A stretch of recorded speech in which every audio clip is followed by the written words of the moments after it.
Amen. Well, thank you, Daniel, for leading us in song as well as reading and praying for us. You laugh about reading the whole thing, but there was consideration about reading it because it only takes about 15 minutes, and that would have been a good use of our time. But this morning, I want to ask you, how many of you have ever been forced by law to provide housing for a soldier? I housed a soldier last week, and he ate 6 eggs for breakfast, a big bowl of chili for lunch. Now, he was my brother, so I've never been forced to house a soldier against my will. Now, I also want to ask you, how many of you have read the entire U.S. Constitution? Okay, a handful. Most of us, though, probably have not. But if you are familiar with the Constitution, you'd know that the Third Amendment protects us against forced quartering. Now, that's not something that we're normally facing these days.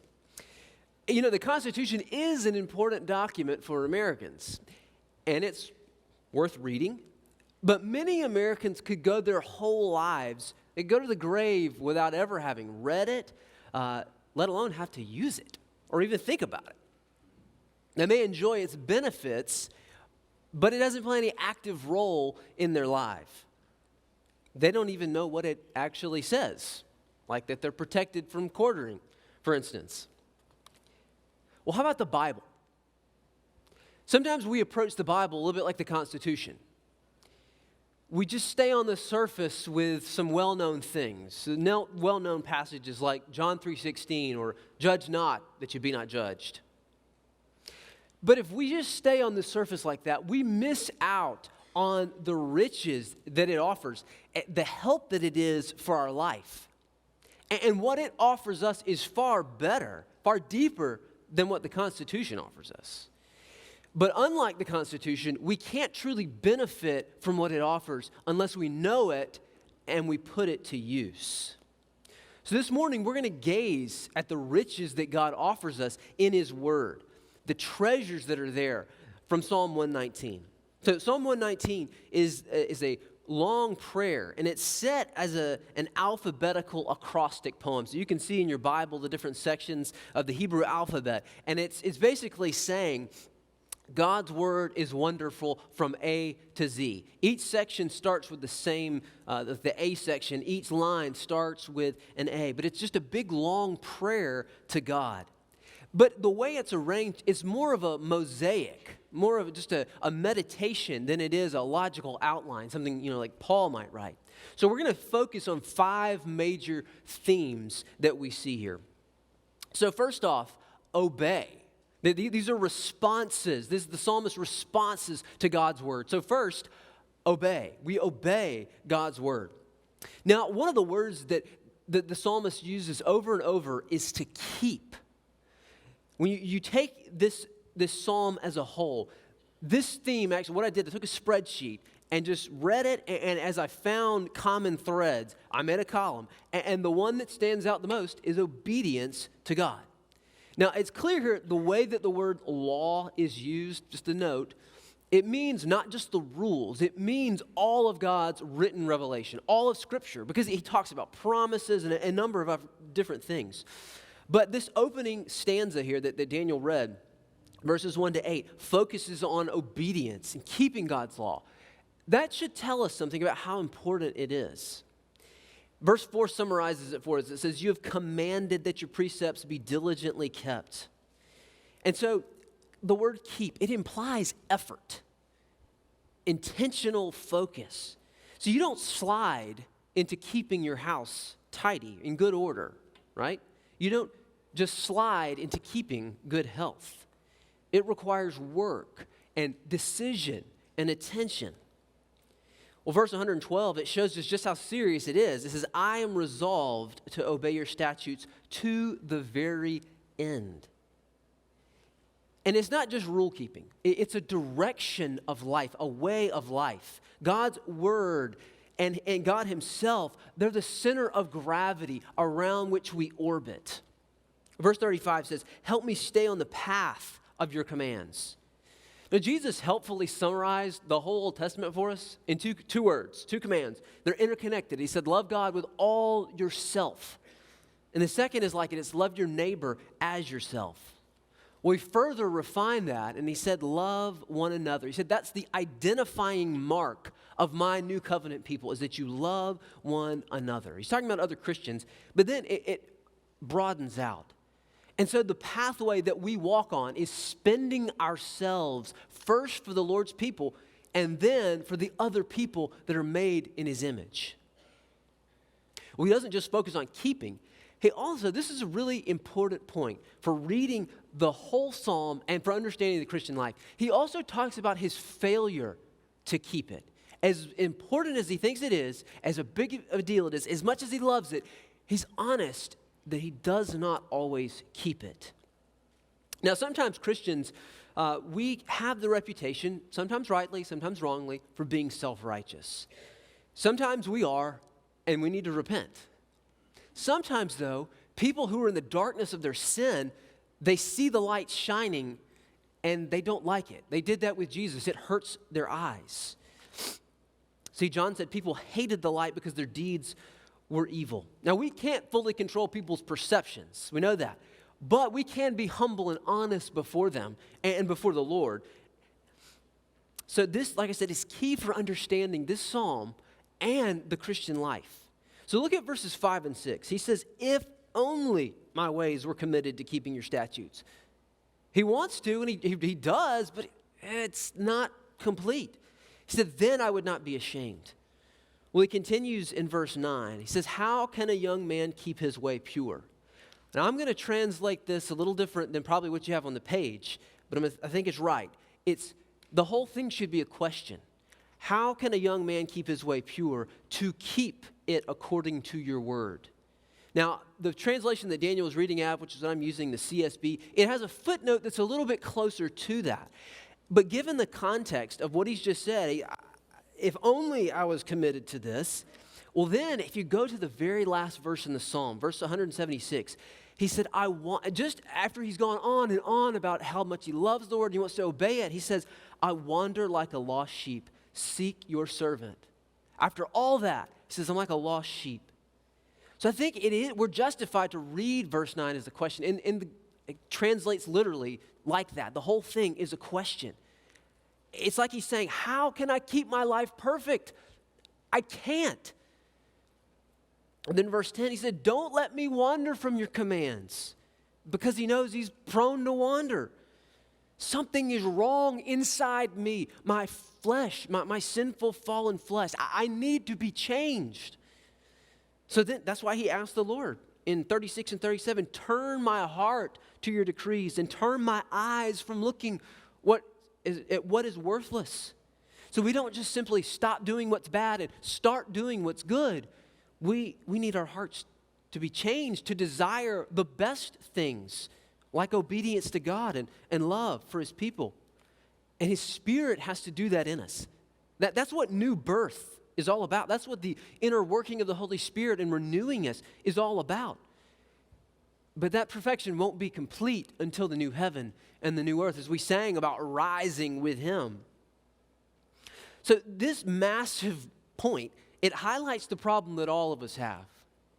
So friend, if you're here today and you don't intend to be a Christian, you need to reckon with the reality that you and I are created by God, and so we're responsible to him, responsible to obey him. I mean, that's reasonable, that's fair. But we all fail. Even this writer who loved God and loved his word so much, probably more than you and me, he failed. He felt ashamed when he meditated on it. So how much more we who may love it less? And because God is so good and so just, he has to give justice for wrongdoing. He won't sweep it under the rug of the universe. And we deserve his punishment in a real place called hell that Jesus himself warned about over and over. But this same Jesus that we just sang of, this same Jesus who's God's Son, God's Word, his message to us, he came from the Father. As we've sung at Christmas, veiled in flesh, the Godhead see. He came from the Father, and he loved this written word, and he perfectly kept it in our place. And then though he was innocent, he willingly stood condemned in our place. But the Father raised him from the dead. He cast off the curse that sin brings and death for all that would put their trust in him. Friend, Christianity at its core is not about us being good for God. It is about how God has been good to us and good for us.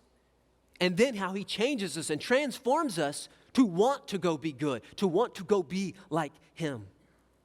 I urge you, if you do not know him, receive him this morning, the gift that he offers to you. Well, it almost goes without saying, but I'm going to be really clear. To keep and to obey God's word, and it implies that you believe it. So let's look at that for a moment. Jesus' true disciples, they love and they believe him, and therefore they go obey what he says. So he helps us to see, the psalmist, that following God's word is more than rule keeping. We live by his promises. So he repeatedly goes back to God's promises, and he says, God, keep your promises. Verse 49, remember your word to your servant. Verse 50, this is my comfort in my affliction. Your promise has given me life. Or verse 133, make my steps steady through your promise. Don't let any sin dominate me. Remember, his law is not just rules. It's all of what he has written for us. He makes promises to us, and he intends us to live like they're true because they are. Habakkuk 2:4, which is a verse the New Testament quotes a lot. It says, the righteous one will live, doesn't say by rules, but by faith. Faith in God's word of promise. We say, God, you tell the truth, and so I'm going to live like it. Friend, there are promises of God in his word that address the situations of your life. Take a famous one. I will never leave you or forsake you. When you feel alone, you feel fearful, ask him for a strong and joyful sense of his presence. Ask him for faith to dig your roots deep down into that promise. And there's more promises for more circumstances in life. Use your Bible. Use the concordance at the back. Talk to a wise Christian friend. Talk to one of your pastors. Look for the promises that God gives us. Memorize them. Pray them back to the Lord who spoke them. Live by them. Live like they are true because they are. That's what faith in action looks like. We take God at his word. So keeping, obeying God's word, and that's clearly a major concern. But it's not the only thing he has to say about God's word and how we respond to it. There's more for us to see. So next, I want us to see that we encounter the Lord himself with his word. We encounter the Lord. Now, the psalmist, as much as he likes God's word, he's not worshiping the Bible. Sometimes people accuse Christians that really take the Bible seriously of bibliolatry, worship the Bible as an idol. No, he's not following a philosophy. He's orienting his life around a person who speaks, around the God who speaks. Now, this past semester in Next Gen Investigators on Wednesday, we dug down into the question, how can I know what God is like? Well, the answer is that he shows me what he's like. For us to know God, he has got to speak. Now, this God who speaks the word, it is, the psalmist says over and over, it is the law of the Lord. It comes from him. So this is one of the ways we engage with God. It is him speaking to us. So this whole psalm is a prayer to the Lord himself. It's not just a dictionary entry of true statements about the Bible. It's him interacting with the Lord who speaks. And that's why he has so much confidence in the word. That's why he can live by those promises, because he sees the God who spoke them. He sees his character in it. So take verse 57. The Lord is my portion. That means he is mine. It's like an inheritance given to me that cannot be taken away. He says in verse 68, Lord, you are good and you do what is good. Teach me your statutes. God shows us his character in his word. If we want to know God, we don't look within. We look out. And we see the world that he's made. We see that he's good. We see that he's there. We see that he's powerful and wise. He's got attention to detail. It's filled with clues that he is there. But it's not enough. We don't just look. We need to listen. We need to listen, and not just to some internal voice that maybe our desires really. We need to listen to a voice from the outside. It's the word that God caused to be written through the words of people. It's proven true over the ages. Despite what educational specials on the History Channel and Discovery and Nat Geo and all the rest, they put them around Christmas and Easter and put all sorts of unbelieving people that try to debunk the Bible. But it's proven true in lots of ways over time. Put it to the test. See, Scripture tells us what he is like, who he is, what he requires of us, what he promises to us and offers us. It answers the most important questions in life. And it is unapologetically supernatural. It doesn't try not to be, but it's realistic about our condition. Friend, if you want to know God more, don't look within or some kind of spiritual experience. Open your Bible. Be taught the Bible. Reflect on it. Discuss it with other people. And pray that its concerns back to God to help you know God more and to engage with him. A number of years ago, before I met my wife, Tiffany, I had seen her around campus several months before a previous semester, and I thought she was very attractive. But at that point, I didn't even know her name. So it would have been ridiculous for me to go tell my friends, hey, you know that girl with the really dark hair? I'm in love with her. I mean, I didn't even know her. She could have been terrible. But only after I came to know her and talk with her and listen to her, hear her heart, hear her character, and find out her goals and her desires, that I came to really know her and to love her. And my attraction didn't decrease, it actually went up. And that's been an ongoing process over 15 plus years since I met her. But if we know little of what God says, how can we say that we know him and we love him? Well, God's word, it helps us to engage with him as we see his character, but also he helps us find his will, and that is how we live a way that pleases him. So we're free. Get this, we are free to not have to make it up as we go. He tells us what we should pursue. He tells us the kinds of people he intends us to be.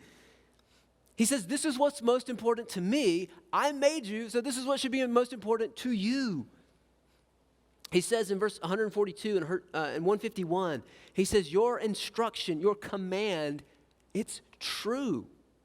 And if God's instruction is true, then we can say, okay, this is good for us to pour our energy into this. It will be for our good. It comes from a good God.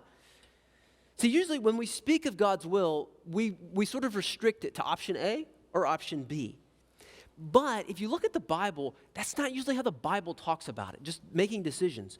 Most often when the Bible talks about God's will, it means either what God plans to happen or what he commands everyone to do, not just sort of the twists and turns of your individual life. So here's an example. Give thanks in all things, for this is God's will for you in Christ Jesus. He intends for all of his people to do that. He intends for all of his people to become like Jesus in their character.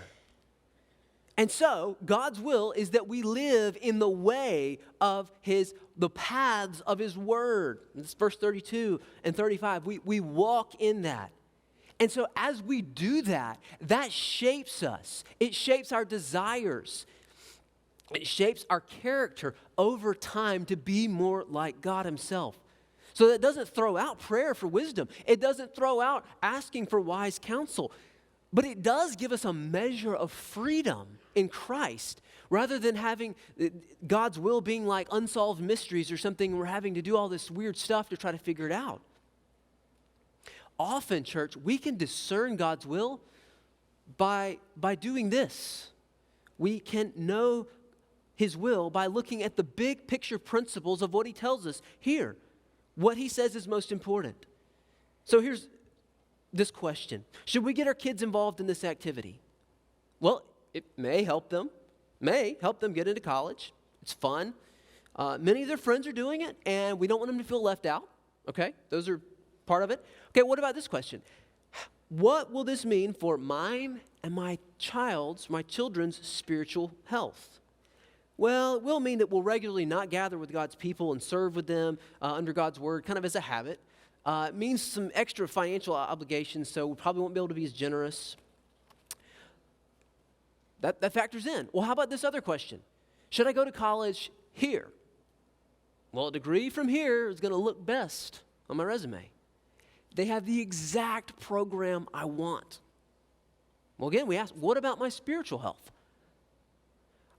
I'm sure there are churches there. I mean, there's churches everywhere. And if not, I can always listen to a podcast. And there's like a campus ministry or something. I'm sure it's fine. Now, not to oversimplify. Not all decisions are clear-cut. Not are all so easy. The first scenario is easier. The second one may be, but there's not enough information about what God says should weigh heaviest, the health of our soul. Doesn't mean the first part's not important, but it's not all or nothing. We don't always need to pray for God to speak about things that He already has spoken about in His Word, about what weighs the most. See, if God's Word has told me what weighs most to Him, but I don't know that, then I'm praying like this: Lord, please speak to me. He has, in so many ways. If we expect God to speak outside of what He speaks to us here, then it easily becomes nothing more than my desires within me shouting the loudest and getting my attention. And, I want it. And, that's it. See, God spoke. Doesn't work that way, friends. Find God's will for how to live a life that pleases Him in His written word.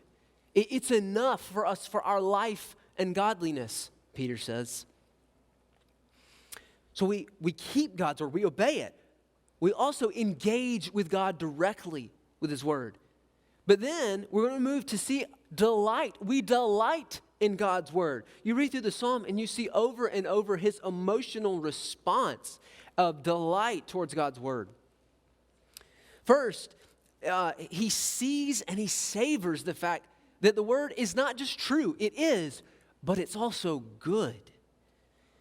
Verse 138 and 140 says that His decrees are altogether trustworthy. Your word is completely pure. The entirety of your word is truth. Each of your righteous judgments endures forever. That's 160. I am continually overcome with longing. It says that in verse 20 and other places. Your statutes are the theme of my song during my earthly life. Verse 54 says. It's so pleasant, it just sparks singing out of his life. Or take verse 72, which kids from Next Kid on Wednesday nights, they'll recognize this. Instruction from your lips is better to me than thousands of gold and silver pieces. In seeing and savoring the goodness of God's word, he's praising not just the Bible, but he's praising the God who spoke it. Remember, he's not a Bible worshiper. He's tracing it back up to the source. And so he takes time to see and to savor it, but also to enjoy its rewards. But if God's word is so true and it is so good, we should expect that if we bring our life into conformity with it, then there'll be reward, there'll be pleasantness for walking in its pathway. Those who walk in the Lord's ways and seek the Lord himself are, as verse 1 and 2 says, they are blessed or happy. When we live according to design, things work better. Now, I'm not much of a carpenter, but I do know this. If you have a piece of lumber and you run your hand with the grain, it's smooth. It works well. If you run your hand against the grain, especially on the edges, you're going to run into problems. You might get impaled. When we go with the grain of God's ways, God's truth, God's will revealed in his word, it frees us from a lot of unnecessary suffering for our own foolishness, our own evil, our own bad choices. But when we run against his ways, the one who's the author of life, the author of goodness and of beauty and peace and rest, what should we expect to find but breakdown and decay and turmoil and death and chaos and strife? Friend, ask God to make your heart delight in his word as you walk, as you in the practice of walking in it, because it will shape you and it will change what you desire. So experiencing the truth and the goodness of the word, it urges us to also give effort to consume that word into our lives more and more. So let's look, number 4, at consuming. I couldn't think of a better word. But the Bible is big, and it addresses a lot of things. It gives us commands, it gives us instruction, promises, wisdom. And repeatedly, the psalmist recognizes that he needs to learn it, and then he needs God himself to be his teacher. So Jesus' parting words, we know this, were to go and make disciples, or Jesus learners. People who learn to obey all that Jesus commanded. So this is not just a command to go make converts, people that will raise their hand and said they prayed the sinner's prayer. It's a command to really go plant churches so that God's people are formed into Jesus learners. They hear what Jesus said and they pattern their life after it as they trust him. We can't trust and obey what we don't know, can we? So a key component is consuming it through learning. So here again, verse 68. You are good and you do what is good. Teach me your statutes. Even suffering, as much as we don't want it, can be a school for us to learn from God. In verse 71, it was good for me to be afflicted so that I could learn your statutes. I could list off many more, but you get the point. And if you have the expanded notes off the YouVersion, you can scan the QR code out there. There's some more listed. But we have to learn God's word if we're going to believe and make use of those promises that he gives. If we're going to worship him in spirit and in truth. If we're going to know his will. If we're going to be sustained in suffering and receive its rewards, we have to know it. But it's not enough to just be able to recite it. We don't want to just learn it like addition tables. No, we need understanding so that we can use it, so that we can put it to work. So he confesses in verse 130, the revelation of your words brings light and gives understanding to the inexperienced. He prays in verse 18, open my eyes so that I may contemplate wondrous things from your instruction. Well, then in verse 33, teach me, Lord, the meaning of your statutes, and I will always keep them. I don't know all of them. I need you to teach me.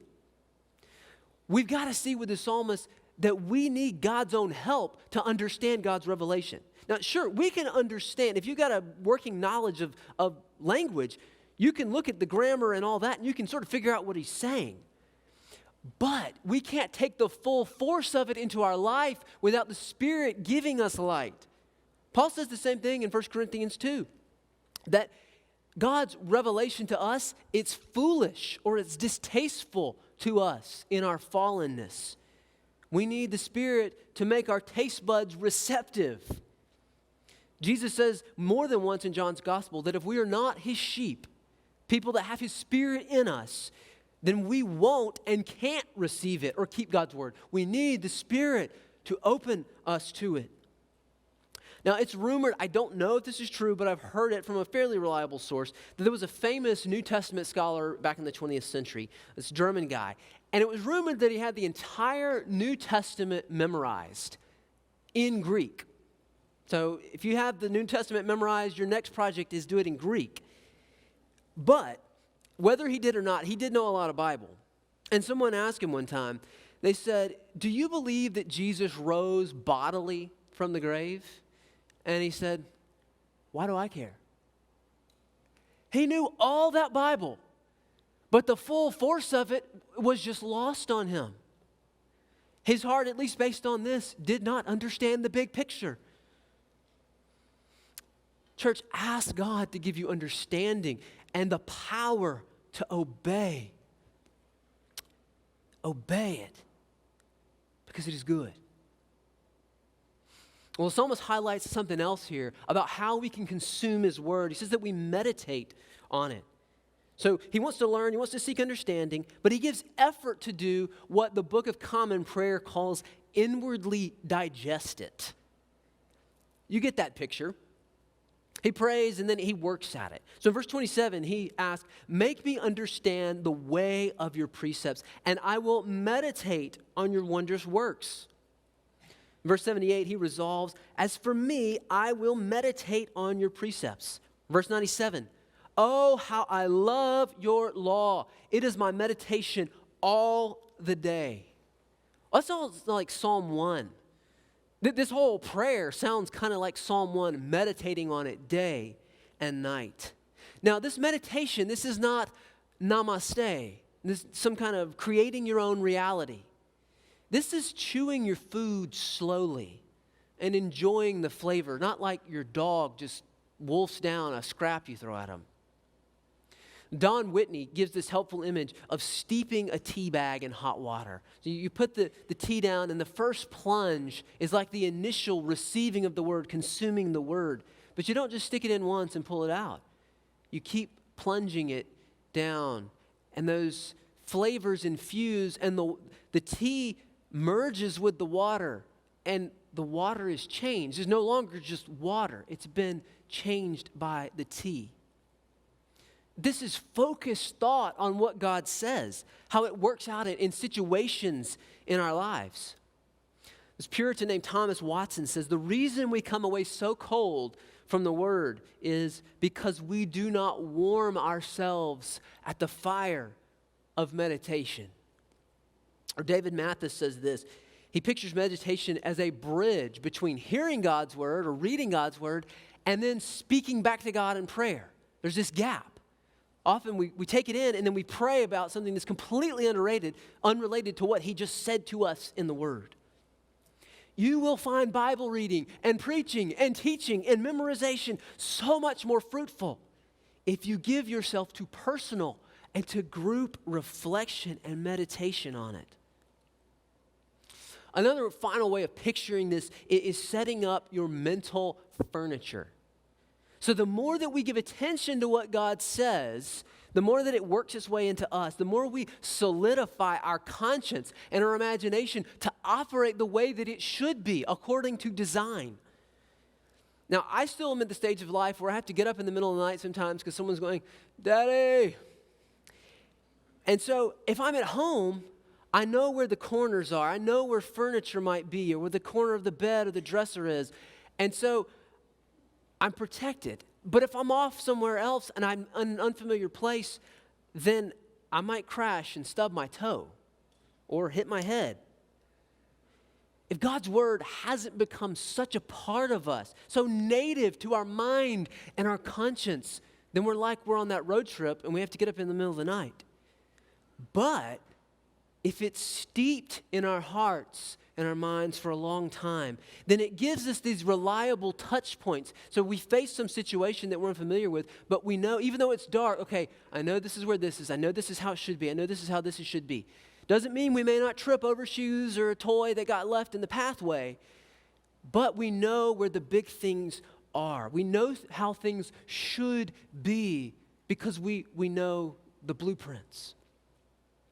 Church, as we saw at the beginning of this, keeping God's Word, it requires attention and effort. So how could you grow in consuming God's Word into your life in 2022? Could you commit to being here regularly at 10:15? Could you commit to coming at 9 a.m. to better learn His Word and how to connect the dots between God's truth and real life? What about reflecting on Scripture with a couple of other people away from church? Could you come and encourage others along in that? I mean, do you realize that your spiritual growth is partly up to the people around you and that their spiritual growth is partly up to you. See, those contexts that I just mentioned, they're not the only, the Bible doesn't even say we have to do Sunday school or Wednesday nights. It doesn't say we have to. But they're helpful. If it could help you better live as God intended and walk by His promises and inform your parenting or your grandparenting or your work or your relationships or your money, that's a good use of time.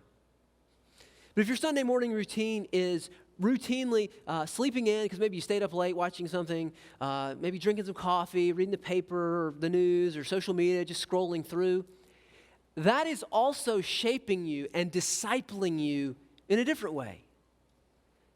Is that how you want to shape your soul to face your struggle with anger or your struggle with envy or lust this coming week? Is that going to be most helpful?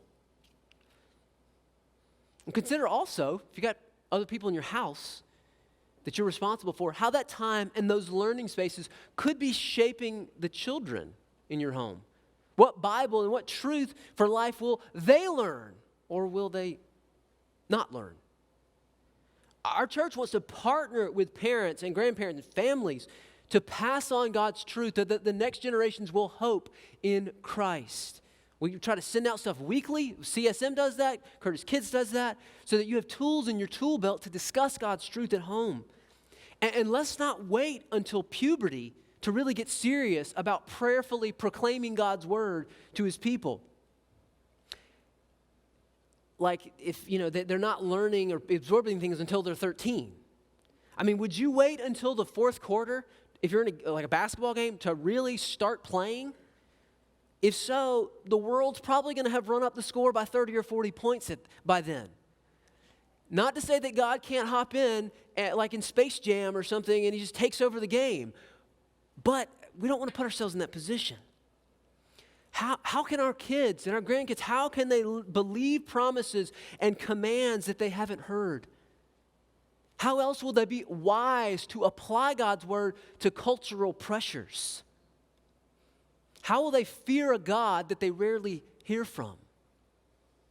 And if they don't fear God, they will fear the opinions of worldly peers who are shouting for their attention. How will they apply a gospel to their lives that's not ingrained in them over and over? And friends, believe me, in 6 years here, not every kid that's come through our church, child or student, can clearly articulate that gospel, that foundational message that we stand on. You look at them and they're like, I don't know. Many can, but not all can. Church, we must consume God's word, both together, but also individually. Give ourselves to that. Well, lastly, we face suffering. Number 5, we face suffering with God's word. This theme is so prominent, we can't ignore it because it's all over this psalm and it's a part of our lives. On Tuesday mornings, my time, I spend time, I don't really spend it in the prayer room. Sorry, Marie, but I do pray. We talked about it. You're over here somewhere. But I like to walk, if the weather permits, I like to walk around the neighborhood. And it's a good reminder of the brokenness that's there. I'm stepping over alcohol bottles and people and, other items. And you see it. And we face suffering in our lives. But we face it with God's word. Since Genesis 3, we have lived in a cursed world. And humans get together in culture and they rebel against God and what He said. Even Israel did it. There are no true glory days. And we look forward to when God will make a new creation. But right now, Peter says we are strangers and exiles. And so the psalmist laments about evil that he faces. In verse 51 and 69, he says that the arrogant constantly ridicule me. They smear me with lies, but I do not turn away from your instruction. He asked the Lord, how many days must your servant wait? In verse 84. But he doesn't accuse God of mismanaging his life. See, it's one thing to say, how long, O Lord? It's another to say, God, you owe me an explanation for this. We can question God, but as a humble child. He calls out for rescue here. He wants God to change the situation. But he shares 2 of God's emotional responses towards evil. First, it's anger. Get this, in verse 53 and others, he says, fury seizes me because of the wicked who reject your instruction. Your instruction. Did you notice that his anger flares up not because someone cut him off, not because someone got in his way, but because God's reputation is being damaged? That's the source of the anger. But the second response is grief. In 136, he says, my eyes pour out streams of tears because people do not follow your instruction. See, friends, we don't just rail at the world for acting like the world.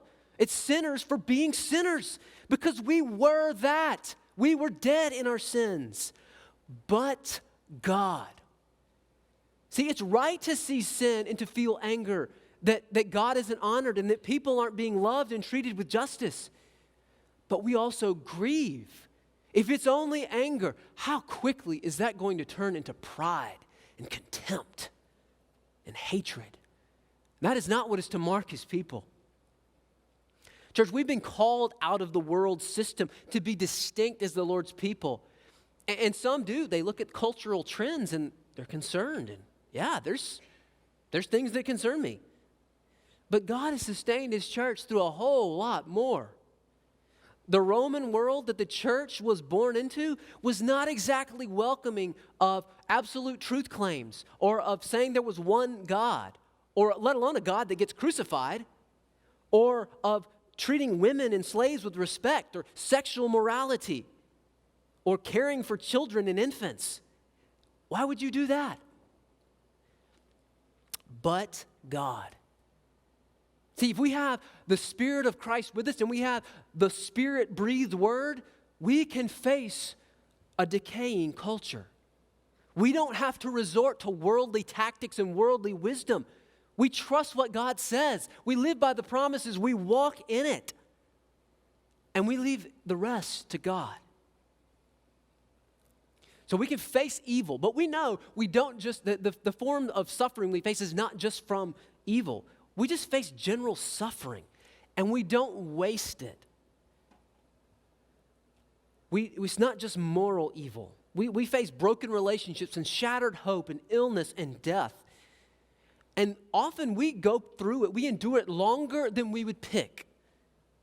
In 123, he says, my eyes grow weary looking for your salvation and for your righteous promise. He's like, God, you have not done anything yet.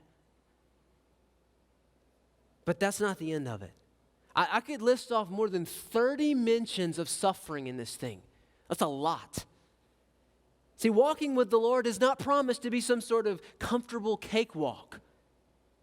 But he is with us. And his word guides us and it comforts us. But the psalmist, he saw a surprising benefit from his suffering. He says in verse 71, and he says this multiple times, it was good for me to be afflicted so that I could learn your statutes. See, he pressed into the Lord and his word rather than growing bitter and angry. He said that he went astray before, but now I keep your word in verse 67.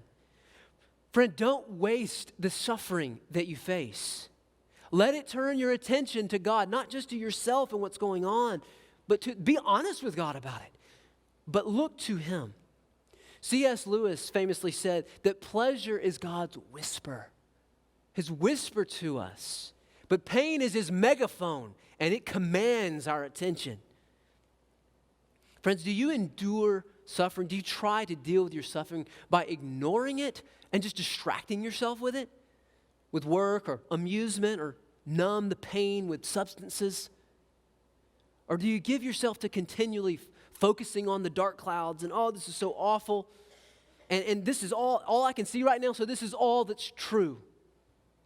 You get so absorbed in the problem that you can't even think about anyone else and try to be a blessing to them. Suffering in a fallen world is inescapable. Whether you're the most devoted follower of Jesus or you worship the devil, you don't get a pass on suffering. But how you respond is the difference. Let it drive you to the Lord and his word.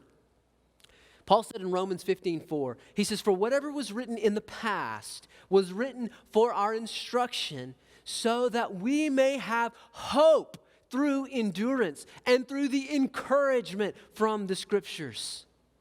As we do that, the Lord who speaks these Scriptures will meet us there.